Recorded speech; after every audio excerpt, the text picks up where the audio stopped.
One of the worst things has got to be having guys that do not understand how you want the service to be delivered out on job sites, and just not getting that care that you would have if you were going out on every single job. And as an owner, or maybe it's even like a partner in the business or a general manager or somebody, like, you can't go on all the jobs. That's not scalable.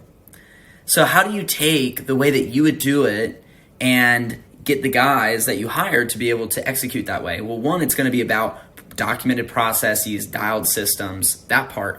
But the other thing is going to be daily communication, talking about it every single day, talking to your team about what the standards are and the expectations and what your business is about. And it's got to be a do or die. It can't be well, let's try it. It's got to be, no, we're all in. We're all in on this. This is how we do it. And if we don't do it this way, we will go out of business. And so it's generating this momentum with your team, with daily conversations that build a weekly momentum and monthly momentum. And then next thing you know, you've got giant quarters and you're having breakthrough years.